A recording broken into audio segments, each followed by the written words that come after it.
Hi, my name is Marisa Bozarth, and I'm the Museum Curator of History for Burlington County Division of Parks. And today we're going to be discussing immigration, more specifically, your immigration story. Everybody has a story of how either they came to America, how their parents, grandparents, even your ancestors many generations removed.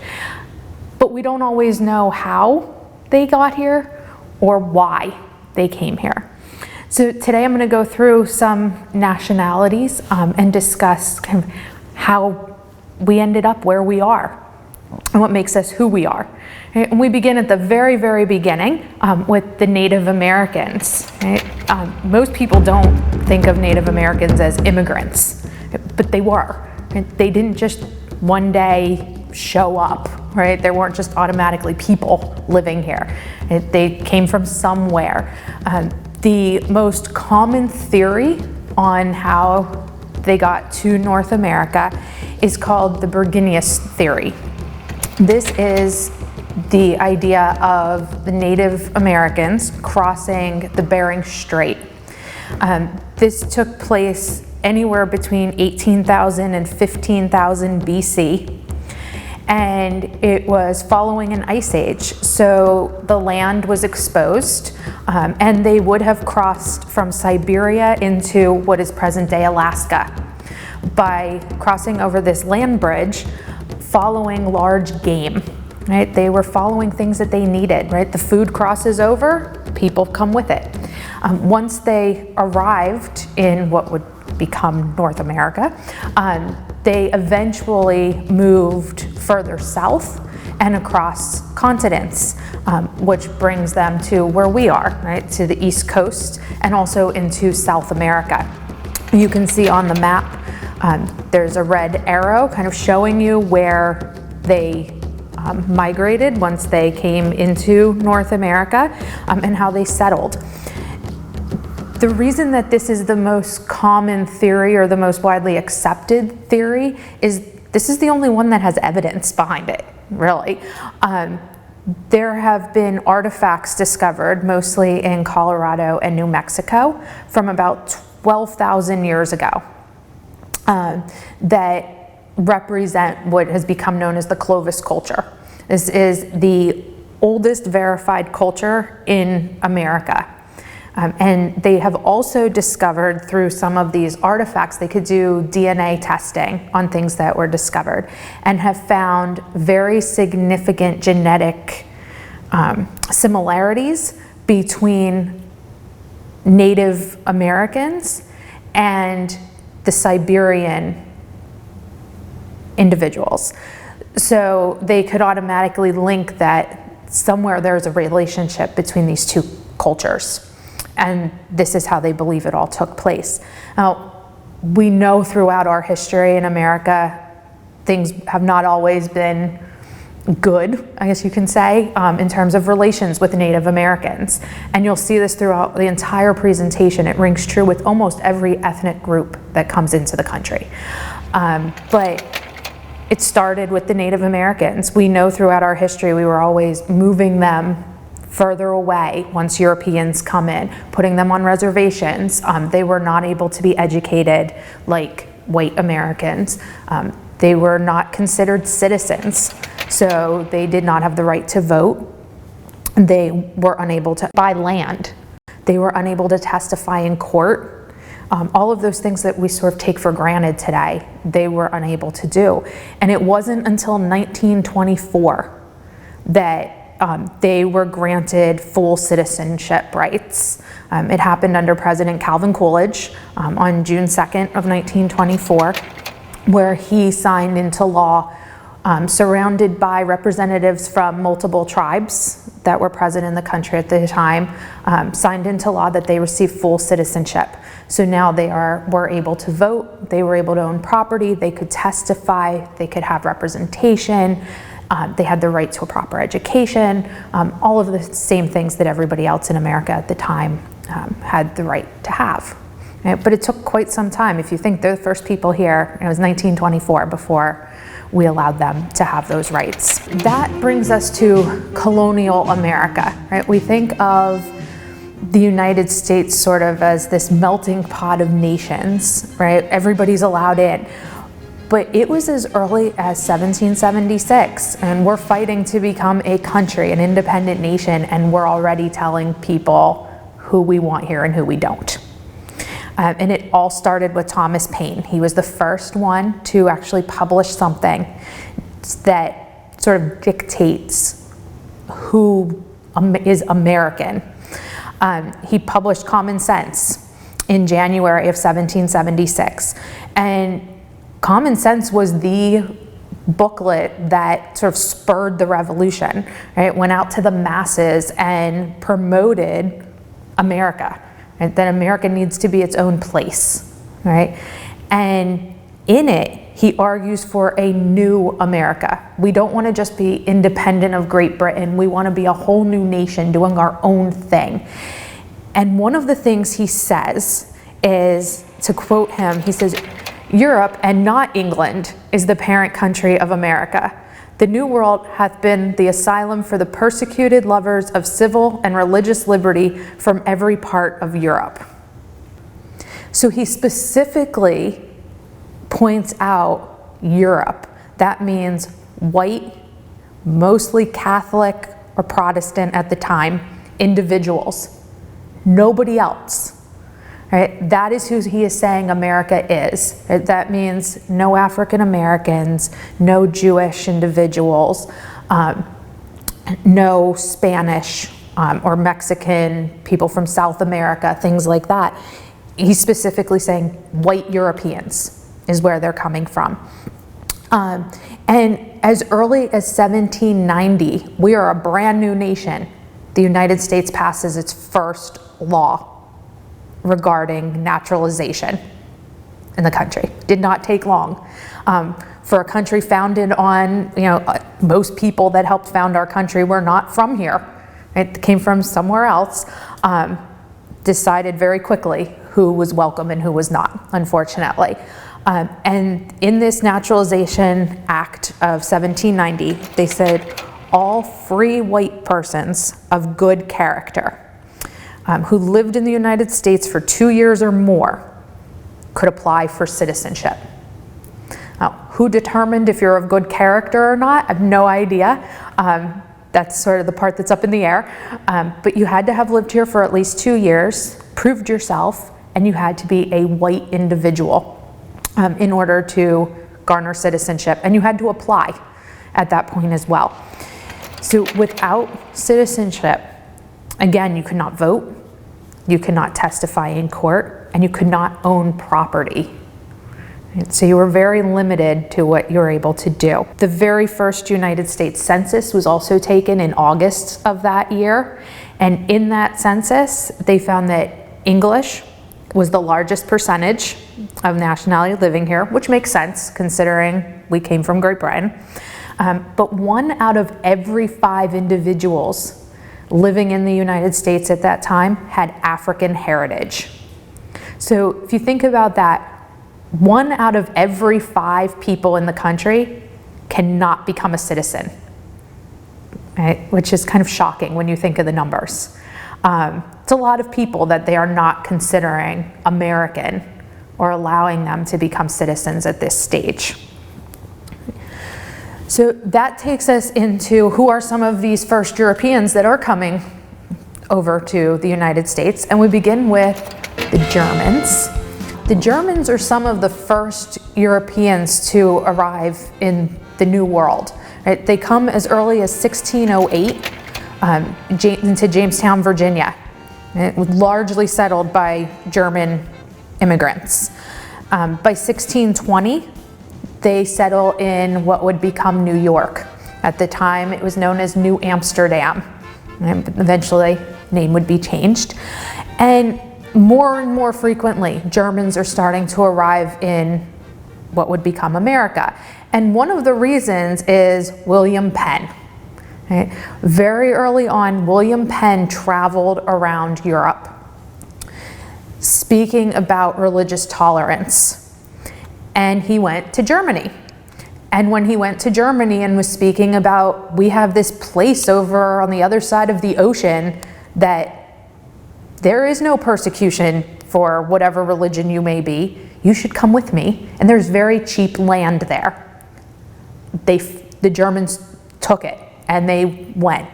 A lot of them came over with William Penn, settled in Pennsylvania.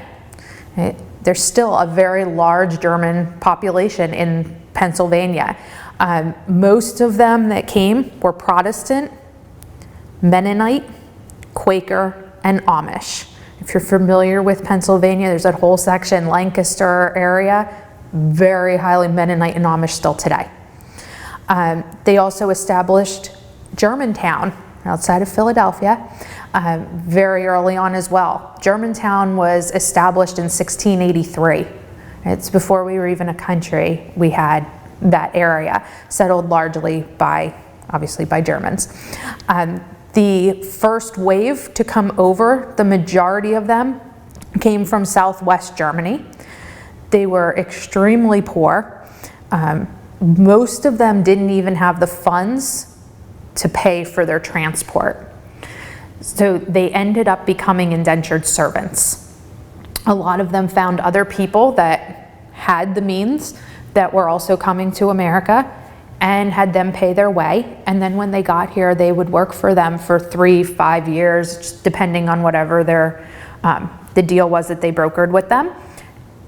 And were able to come, work, and eventually own their own land, get jobs for themselves, and better themselves as well. By the mid-18th century, 1/3 of the colony's population was German. And that includes all the colonies. They are the second largest population in the colonies next to the English at that point. And one of the things that made them such a large group was they promoted the colonies to other Germans. A lot of times you hear of groups coming over, they send an individual, they prosper, they get money, send it back for family members to come over to America. The Germans did it a little bit different. They kept their culture very strongly when they arrived, which helped them to bring over other Germans that aren't necessarily related to them. They were doing two things that a lot of the other groups did not do. One, there were German newspapers in almost every single town in the colonies. And the newspapers weren't just reporting the news in their common language. They were also telling personal stories. You could write almost like a letter to the editor, right, discussing what's going on in, a German in Virginia can relate to a German in Massachusetts through the newspaper. And they also used this to talk to people still in Germany. They did something called chain migration, where they would send letters to newspapers in Germany, telling them how things were in America and promoting coming here so that other Germans knew it was a good place to come and would get them here. Not necessarily just their own families, but everybody. So it really hit the masses and people flocked to the United States. By the 19th century, 90% of all Germans that were emigrating made America their destination, which is a huge number. Around 1854, there were 200,000 Germans alone that arrived in this country. Now, why are they all choosing to come here at that point, other than religious freedom, which by 1854 wasn't quite as big of a deal? Most of them came for work, which you see with a lot of the nationalities that come. There's cheap land, there's jobs, and situations in their own country aren't good. So they look for a better life. Farmland was extremely cheap in the United States. You can buy a plot of land for next to nothing. They also were willing to take jobs that not everybody else was willing to work for very little pay. Right? They would work in mines and in factories, long hours, hard work, things like that, for not a lot of money. And they ended up building up a lot of our cities in the Midwest as well. They discovered there was land available, places like Milwaukee, founded by Germans. They would build their own factories. They would take their own population. It would be manned mostly by other German immigrants, and run and invented by German population, and the cities would build up around them. One of them that is still around today that people don't even think about is Bosch and Lohm. Came around this time. German immigrants started their own business, started their own company, and it spread from there. And that also helped bring more immigrants in because they knew they would have work in a factory that was owned by other Germans. So that takes us to our next group to arrive in the United States, and that would be the Mexican population. The first group of Mexicans came as early as 1598.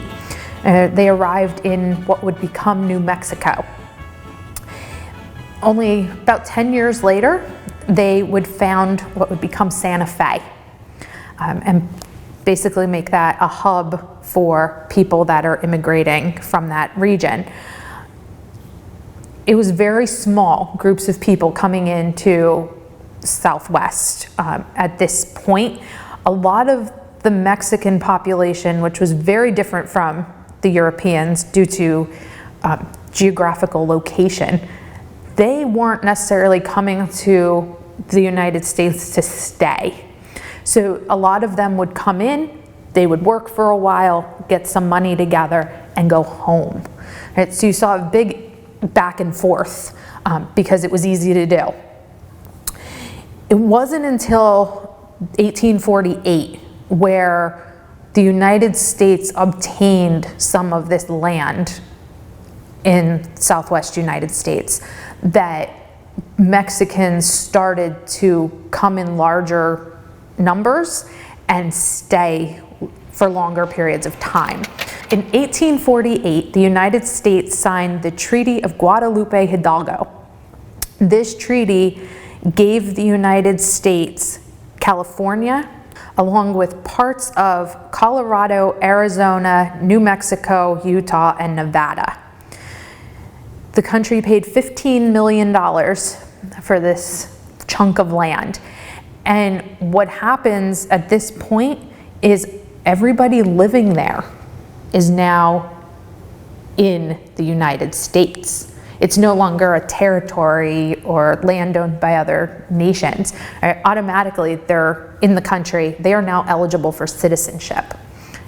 Only a few years later, in 1854, the Gadsden Purchase takes place, where for $10 million, the United States purchases southern Arizona and the remainder of New Mexico. So we now own that entire section of the United States. We have made it all the way to the Pacific coast with these purchases. Most of the Mexicans that are there at the time live around missions, which are their main church. They live in small little communities around these missions where they feel safe and protected by their surroundings. One of the biggest, or one of the first waves to really come over is in the early 1900s, for two reasons. The United States economy is very, very strong at this point, and there's a revolution taking place in Mexico. A lot of times you see with immigration, anytime there's a war, something taking place in the country, people try to find a better place to live, which makes sense. Between 1910 and 1930, the number of Mexicans in the United States jumped by 400,000 individuals in just 20 years.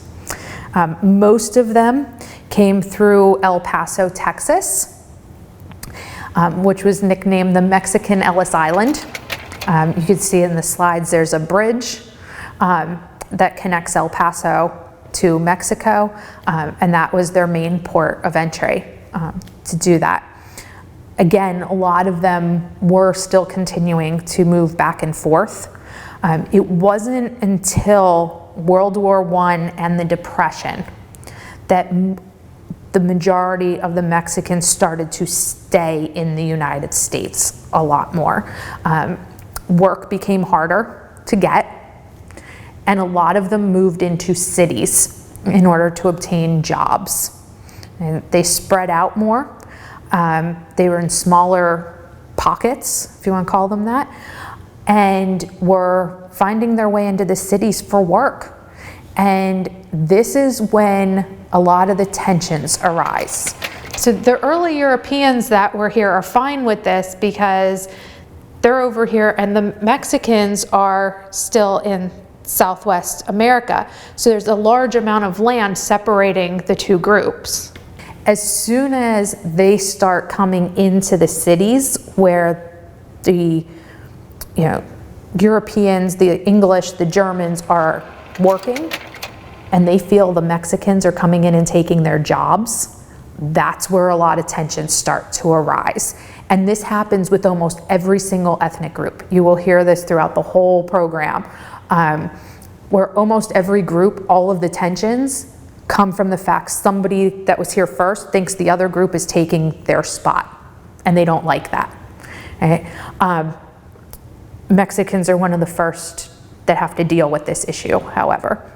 And what they end up doing, it took several years, but the United States ends up creating this program between 1942 and 1964 called the Bracero Program that not only is meant to help some of the people that are already here, but also to encourage more people from Mexico to come into the United States. So what this program does is the United States hires Mexicans as contract workers. 5 million Mexicans are brought in as contract workers in this time period. All of them are, unfortunately, the jobs that they are given under these contracts are in very poor conditions, and they are getting paid next to nothing. But it's better than what they had where they were, so they're willing to take it, right? But it's pitiful conditions. But they do it up until 1964, and then the program is abolished in the country. The third wave of Mexicans comes in more recently. This is the late 20th century, early 21st century, where there are larger and larger numbers starting to come into the United States again. They estimate, the United States Census Bureau estimates that in the next 2 years, about 25% of the United States population will be from Latin America. So that takes us to our next ethnic group, who is quite interesting in how their government dealt with immigration, and that is the Russians. The Russians don't start coming into North America until about 1784, so much later than the previous groups we discussed, but they come into what would become Alaska. They settle the Aleutian Islands. They do this, it's very close proximity, so it's convenient for them to do so, but they do it for trading purposes. A lot of them that do come are fur hunters, and then they can trade the furs. And by 1867, Russia sells Alaska to the United States. So that land becomes US land. It is not a state yet, but we do own the land. If you ever go to Alaska, you could still see a lot of Russian architecture throughout the state, representative of this time. And by the 1880s, more and more Russians start to want to come to the United States. Russia is in a very bad state. There are severe land shortages in their country. So people are extremely poor and are starving. They need to go somewhere where they can eat and work. And they want to come to America. Unfortunately, the Russian government is not too keen on letting people out of their country. What they do is the government says at this point, if you are an ethnic Russian, you are banned from leaving the country. If you are not an ethnic Russian, but you are being governed by Russia, you can leave. So at this stage in Russian history, it's very complicated and we won't go into it, but they are governing several other nations. They're taking over pieces of surrounding countries, and it goes back and forth a lot. So all of those that they are governing at this time or ruling over, they'll let them go. So the ones that are allowed to leave are Belarusians, the Ukrainians, Lithuanians, and the Polish. They can leave in droves, they don't care. But if you are an ethnic Russian, you are forbidden to leave the country. So when you compare it to numbers from some of the other ethnic groups, when you think, we just talked about the Mexicans, there's 400,000 coming in the course of 20 years. The Russians in 1910, there are only 65,000 Russians living in the United States. That is nothing compared to the other groups. And this is because of this rule that the government has in place. People just aren't allowed to leave. Now, by 1917, with the start of the Soviet Union, we see a shift in that. And the rule of not allowing the ethnic Russians to leave is now gone. So more and more Russians want to leave the area. They don't like the way their country is going. About 2 million leave Russia within the course of only a few years because they're not happy with the way the Soviet Union is headed and the way things are going in their country. When they arrive in the United States, these individuals are referred to as white Russians because they are against the red Soviet Union. Right? Most of them, unlike the majority of immigrants, are wealthy, upper-class individuals. And for the first time in their lives, they have to do manual labor when they arrive. They can't get the kind of jobs that they had back in Russia or the Soviet Union. So you can see in the pictures here, they are working in farm fields. The two gentlemen, they're working in a steel mill in Pennsylvania. And they're doing things that they've never done before, just to be out of the situation that they are in. The interesting thing, if you think about our history, when the United States several years later starts, we don't want communism, these same individuals that came to the United States because they were against communism are the same people that are getting arrested, not tried, and deported. It's interesting that they're fleeing because they're against something that we're accusing them of being for and sending them right back where they came. Right? An unfortunate occurrence, which we see happen with other nationalities as well. We eventually will see it with the Japanese in World War II as well, same concept. But by the 1930s, even more Russians come into the United States. They're fearing another world war. They're seeing the writing on the wall. World War II is on the way. They don't want to be there when it happens, so they're starting to come to the US. By the end of World War II, 20,000 refugees from the Soviet Union find their way to the United States.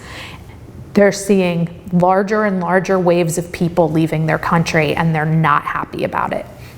So what they end up doing is even worse than how they restricted it the first time. They say if you leave Russia, you are considered a non-person in their records. You will lose all citizenship rights. You cannot have contact with your family that is still in Russia. And it actually becomes, in certain situations, illegal to even mention the person's name that left. So it's very strict rules. Pretty much you're putting your life on the line if you want to leave. You're putting your family, if you can't get everybody out, you're putting your family in danger, because all they have to do is mention you and they could be arrested, right? Which is a little bit crazy when you think about it. By the 1970s, those restrictions start to loosen up a little bit. And by 1990, they are removed completely. Russia opens up their gates to all immigrants. They are not worried about who stays and who leaves at that point. And large numbers, again, start to immigrate into the United States and have continued to do so ever since. So that takes us into the Polish, which somewhat links with the Russians because they came during that first wave, right? When the Russians weren't allowing ethnic Russians to leave, they were allowing the Polish to leave. So a lot of them, for several reasons, in that late 1800s, early 1900s, most of them were very, very poor that were living in that section of Poland. Were very extremely poor. Most of them lived on farms, doing hard labor, working in the fields every day, just hoping they could feed their family. And the other thing that was happening is when boys were coming of age, they would have to join the Russian army. They are controlled by a country they don't even want to belong to. The last thing they want to do is put their lives on the line for them. So a lot of them, you see a large mass of young men coming to the United States from Poland around the turn of the century in order to avoid being put into the Russian army. Boys as young as 14 immigrating by themselves just to get out of these kinds of situations.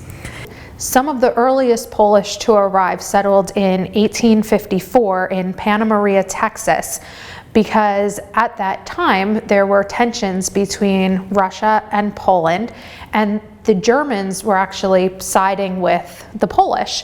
And there happened to be a German missionary living in Texas and offered to have some of the Polish come into Texas, where he was willing to provide them with land to get them a fresh start in a new land, to get them away from some of the things that weren't so good where they were currently living.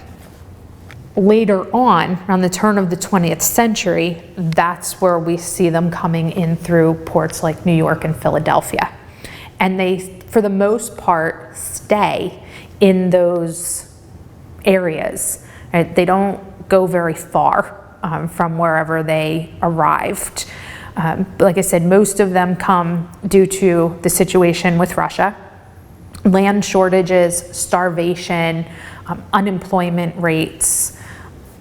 And by 1910, 900,000 new immigrants spoke Polish as either their first or second language, which is insane amounts of people when you think about it.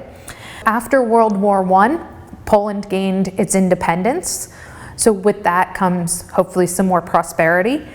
Things are looking good where they are, so immigration slows down, right? They don't feel the need to leave anymore. But by the 1920s, there are about 2 million Polish living in the United States, and they settle in these small little communities, right? The Polish are one of these groups that even today, you see Polish communities, especially in larger cities, and more of them are popping up. Or they have their church, their own schools, they have their markets, everything is Polish. They've written on the walls. And they have a tendency to live within a few blocks of each other. Originally, this would have been done similar to how some other groups did it, help your own, right? You're protected, you have jobs amongst your own people, you're patronizing your own people's stores, things like that. Now it's more of a sense of pride for for the Polish, these Polish communities. It's not a protection thing anymore, per se. It's more, we're still proud of, we can eat these foods and speak the language and have our traditions, right? And you see more of them rising up in the cities today. In the picture you could see there, that is a Polish church with the young kids coming out on Easter. They're having their Easter baskets blessed in church. Still something you see happen on a regular basis among the Polish community. So the next group that we are going to discuss are the Italians. So the Italians are one of the groups to come much later. Between 1820 and 1870, there were only about 25,000 Italians coming into the United States, which is not a lot of people. Most of them were from northern Italy, and they lived in very scattered settlements. They came and just went with the wind, sort of. Wherever they can get work, a house, that's where they ended up. By 1920, that is when we really see large masses of Italian immigration. About 4 million Italians arrive in the United States. And most of them, the reason is they are finally unified under one flag. Previously, Italy had several flags, several little kind of nations under one government. Now they are unified. And like you would think that would be beneficial, right? One government over your whole country. However, it didn't work for them at this time. There was extreme poverty, there was disease running through Italy, and there were natural disasters that had hit the country. And what didn't happen was government aid. Where everybody felt the government should be helping them, they didn't.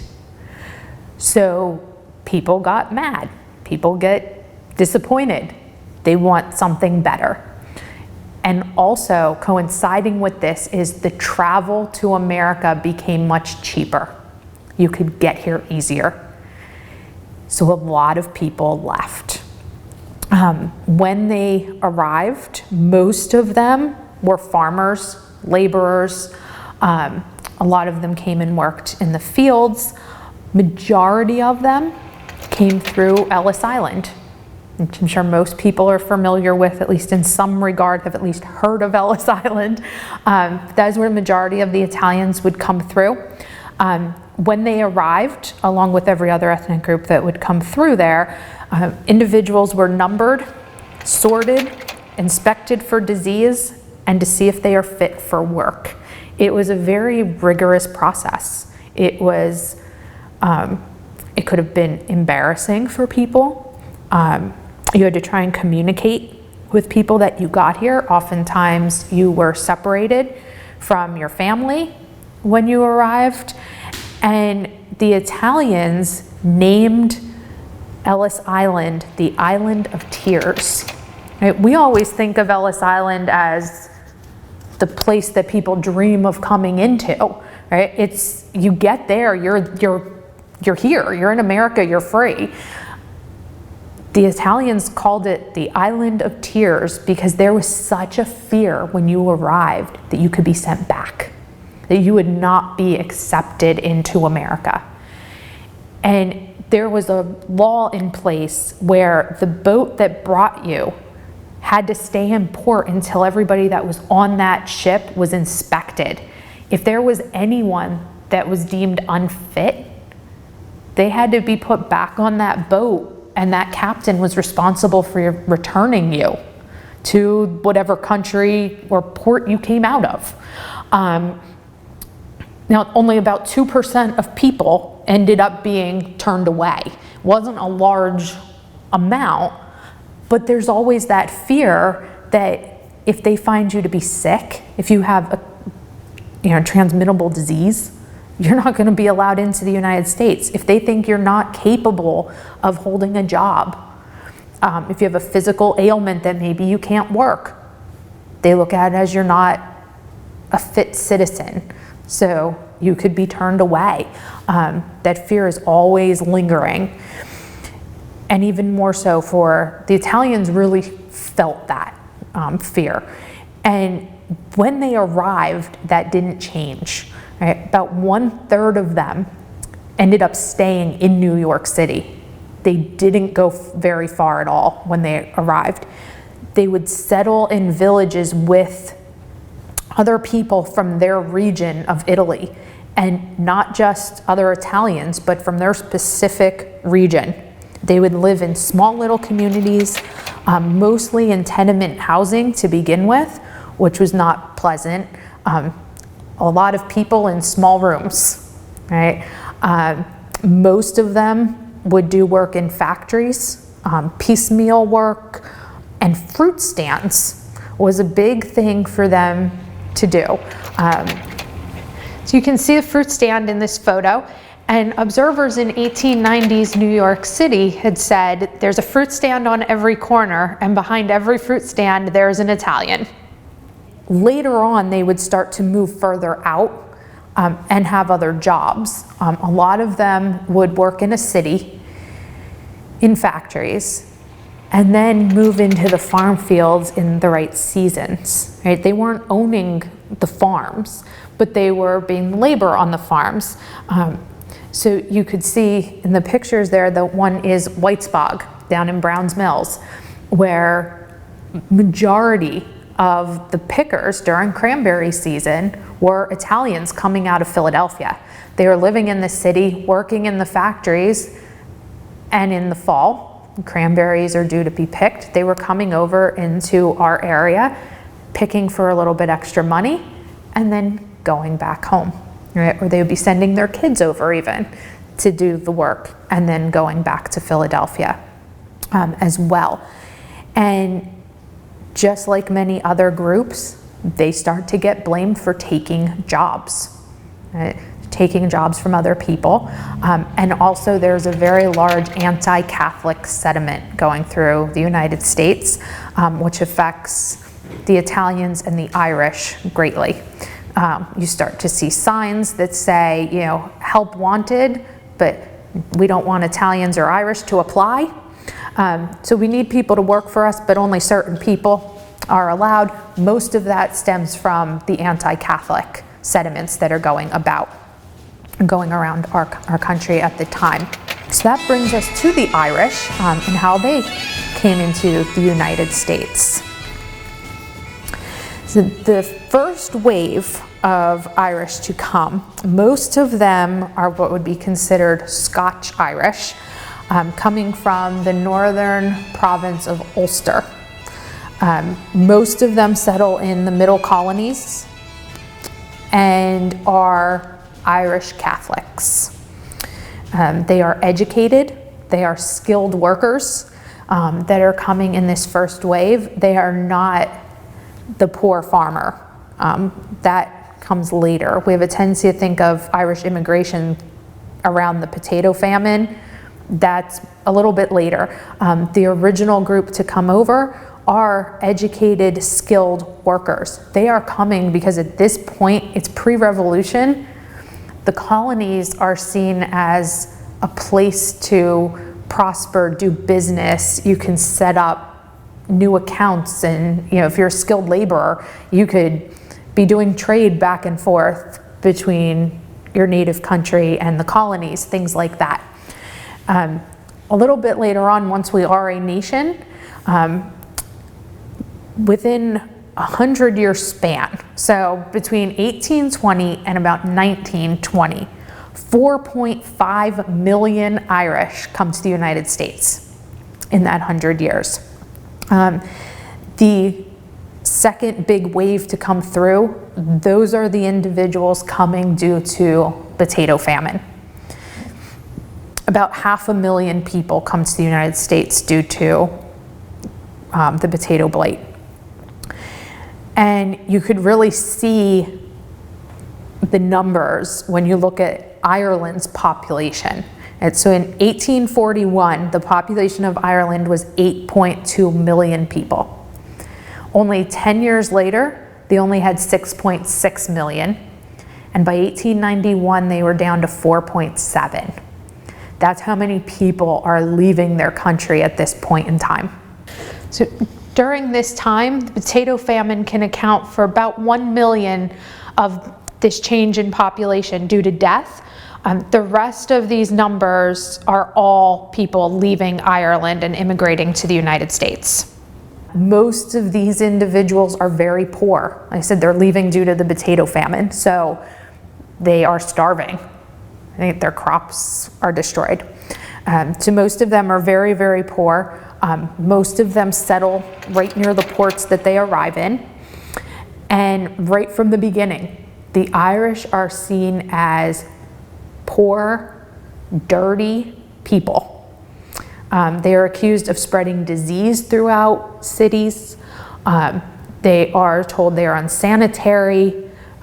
They are looked at as the lowest of the low in the United States from the minute they arrive. Most of the women start taking jobs as servants. It's really the only jobs they are able to get. The men take all the dangerous jobs nobody else wants to do. Right? They're working on railroads, in mines, and on building canals. Things that need to be done, but nobody wants to do them. Right? They're very low pay, they're very dirty jobs, and they're very dangerous. The Irish are willing to do them. And again, just like with other places, job discrimination starts to pop up. Right? And they're being paid very, very low wages at this point as well. So that takes us to our next group, which is the Chinese. They have a very interesting story in themselves. The Chinese started to come into the United States in 1851 after word of gold in California made its way to China. About 25,000 immigrants made their way to California to what they referred to as Gold Mountain. The plan was to come, mine for gold, make some money, and go back to China. Unfortunately for them, it didn't work out quite so well. Mining was very uncertain work, and most of them were not making it rich like they anticipated. They weren't finding mass amounts of gold that were going to really help them.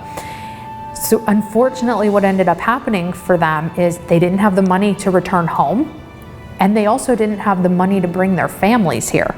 So it ended up that the first group of Chinese to come in were young, single men, right, with nobody else. And once this idea of striking it rich failed, they needed work. So a lot of them started to work on the railroads.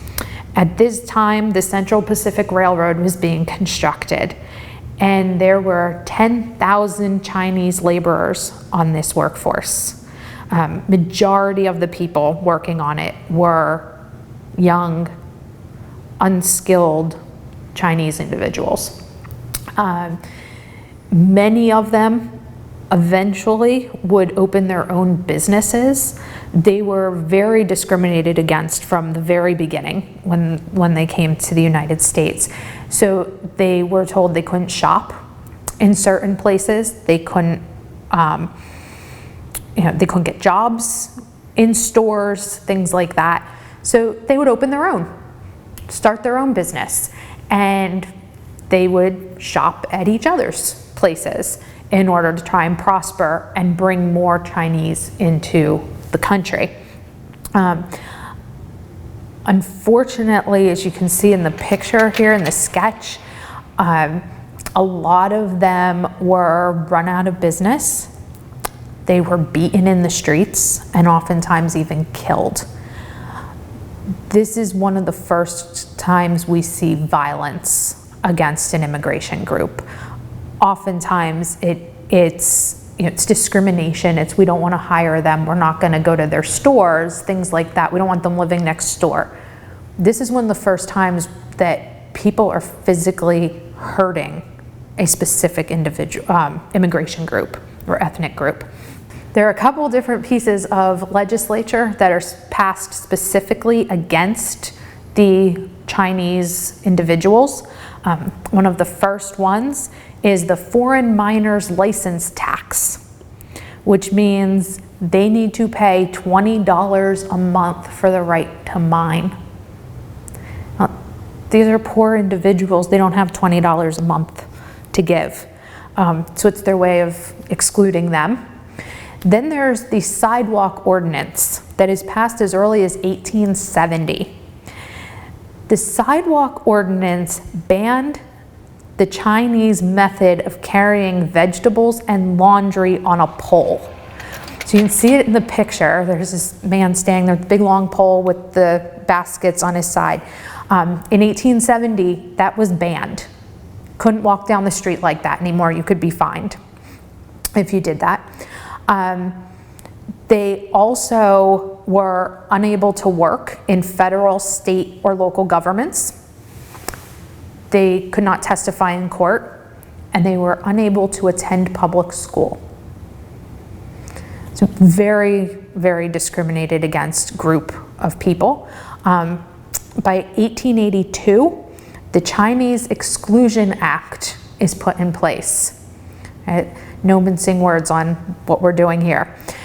This is the very first act to put restrictions on a specific immigration group. They are labeling them from the beginning. The United States puts a ban on all Chinese immigration for basically one reason. Right? There is a huge anti-Chinese sentiment that is continuing to grow in the United States as the Chinese become more and more successful on their own. They get blamed for low wages in the workforce. So they say, well, we just won't let any more come in. That'll solve the problem. The thing about this, when you think about it, we're going to exclude them and we're blaming them for all of the problems, is 0.002% of the United States population is Chinese at this point. There aren't any here. There's hardly any when you think about that percentage compared to everybody else. But the government decided that's who they were going to point the finger at that given moment. In May of 1924, another act goes into place that puts even more restrictions on Chinese and other Asian ethnic groups as well. So it's an immigration act. It's literally called the Immigration Act of 1924, but it limits the number of immigrants that are allowed per year, and not just from Asian countries, from everywhere, but it favors certain individuals. So they put in a quota system where the United States will issue visas to 2% of the total population of each nationality as of the 1890 census. What this means is they're going to look at the number of people that are Chinese as of 1890, the number of people that are from Germany as of 1890, the number of people from Italy as of 1890, 2% of that population will get visas. New people coming in, right? So the lower populations, the lower numbers that are already here, they're not getting much. Less and less people are going to be able to come. So it really favors immigrants from northern and western countries. It is favoring Great Britain, Ireland, and Germany specifically. 70% of all available visas can go to those three nations. So that doesn't leave much for everyone else, right? They limit the immigration from Southern, Central, and Eastern Europe. It excludes complete immigration from Asia, except the Philippines, because at this point the Philippines are an American colony, so they can come. The result of this is illegal immigration. When you tell people you can't come, they will find a way, right? And this is when the United States sets up the US Border Patrol to try and combat this illegal immigration. Between 1910 and 1940, 175,000 Chinese come into San Francisco. Most of them are entering through California, which is the logical place geographically. 175,000 Chinese are coming in only 30 years. Most of them, again, are very much discriminated against when they are here. That really does not change over time. And in order to become successful, these adults can't even buy land. They come into a country, they can't even own anything.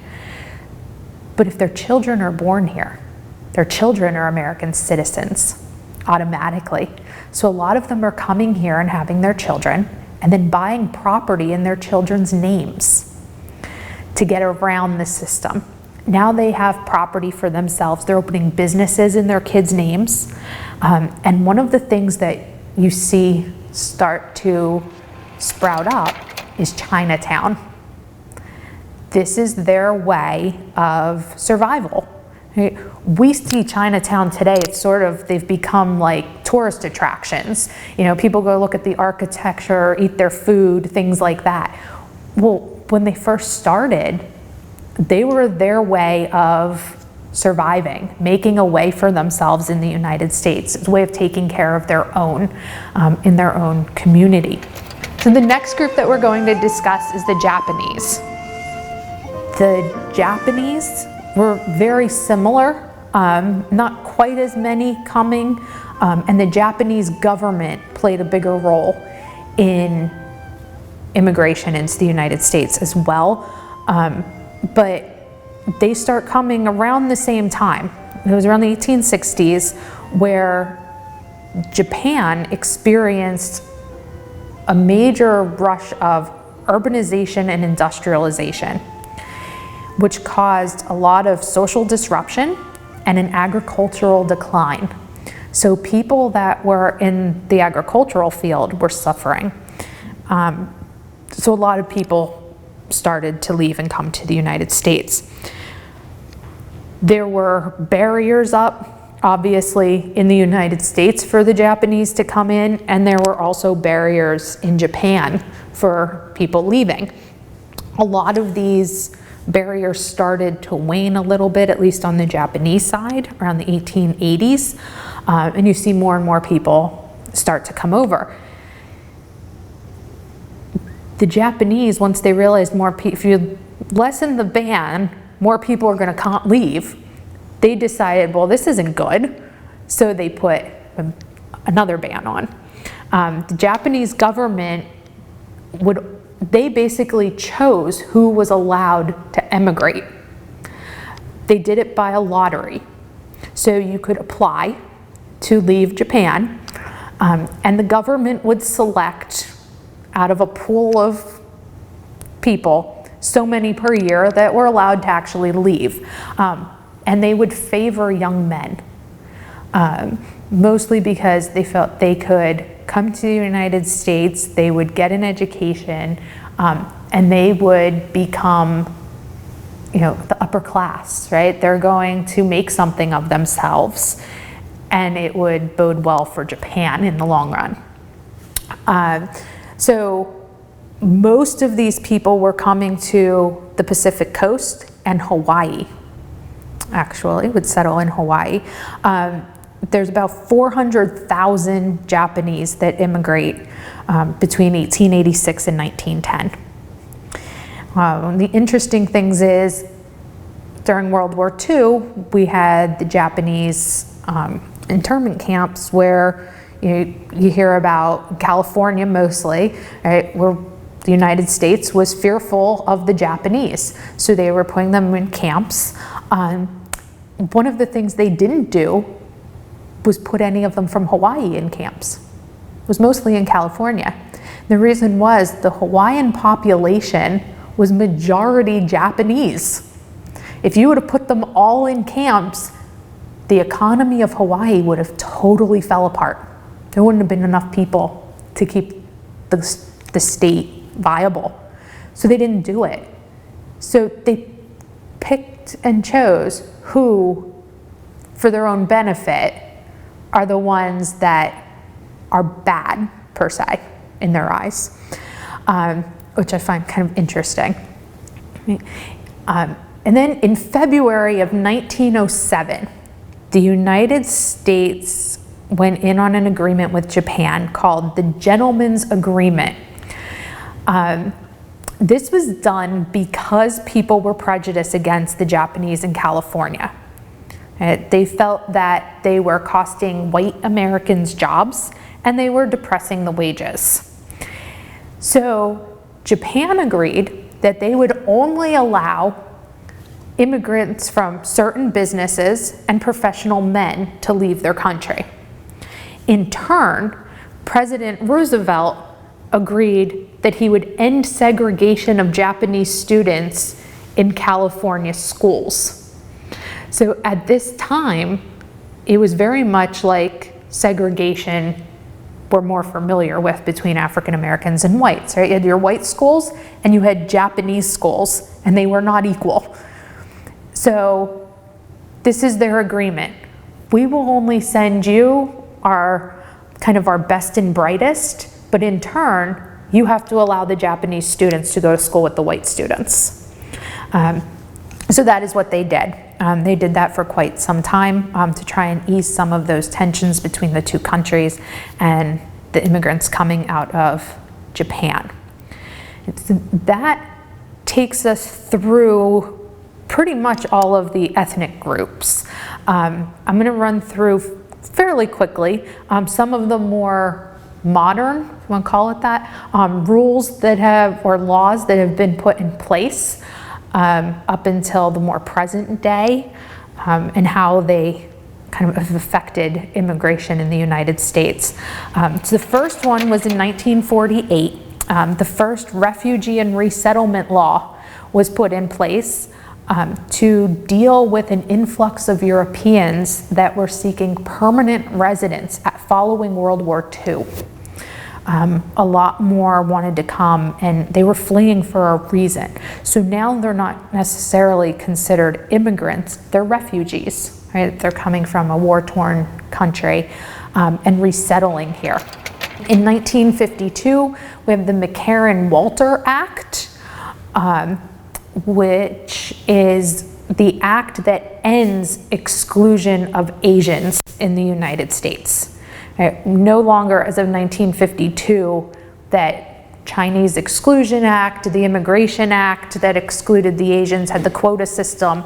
All of that is thrown out the window with the McCarran-Walter Act. Between 1956 and 1957, our first Cold War refugees start to arrive. 38,000 people immigrate from Hungary due to a failed uprising against the Soviets. During the Cold War era alone, we saw 3 million refugees come into the United States. And a couple years later, between 1960 and 1962, Operation Peter Pan took place, which I'm sure most people are not familiar with, but you may know what happened, just not know the name of it. This is when 14,000 unaccompanied children fled Cuba, which is communist. They're fleeing Cuba and coming to the United States as part of an anti-communist program. So they're bringing all of these children are coming in alone. That's why it's called Operation Peter Pan. Then in 1965, we have the Immigration and Naturalization Act of 1965 come into play, which ends the quota that I had mentioned before. It is thrown out the window by President Johnson, who calls it un-American, and says that a new bill would correct a cruel and enduring wrong in the conduct of the American nation. And he establishes a 7-category preference system, which emphasizes family unification and bringing in skilled immigrants. Over the next 5 years, so from 1965 to about 1970, Immigration from war-torn regions of Asia, mostly Vietnam and Cambodia, quadruples in the United States due to this new system and removing the quota. And in 1980, we have the Mariel boat lift. This boat lift is where 125,000 Cuban refugees make a trip across the sea in overcrowded lifeboats. They arrive in Florida seeking political asylum, which they receive. In 1986, the Simpson-Mazzoli Act goes into place, which grants amnesty to 3 million immigrants that are living illegally in the United States. And then in 2001, things we're a little bit more familiar with today. We have the Development, Relief, and Education of Alien Minors Act, better known as DREAM, which as most people know it as. It is proposed by 2 senators. One is Dick Durbin, who is a senator from Illinois and a Democrat. The other one was Orrin Hatch, a Republican out of Utah. They present this plan, which is a pathway to having legal status in the United States to individuals known as dreamers. Dreamers are undocumented immigrants who were brought to the United States illegally by their parents when they were children. It did not pass, but in 2012, DACA comes into play. That is the Deferred Action for Childhood Arrivals. This is the act that shields some of these dreamers from being deported. Right? What it doesn't do, though, is offer them a path to citizenship. It makes it so they could stay here, but it doesn't make citizenship much easier for them. Right? We're just not going to send them back. And then in 2017, we had 2 acts by the same name, which were protecting the nation from foreign terrorist entry into the United States. That one does not have an acronym, unfortunately. Nice and long. But this is 2 executive orders that bar immigration from 6 Muslim countries and North Korea and Venezuela. The 6 Muslim countries are Chad, Iran, Libya, Syria, Yemen, and Somalia.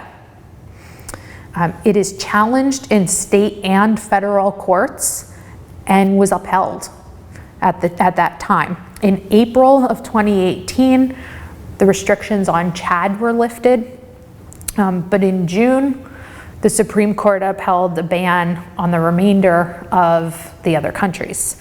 So those other 5 Muslim countries, along with North Korea and Venezuela, immigration continued to be banned on those, which brings us pretty much up to our present day and covers the majority of the world, I think, and immigration and how everybody got here.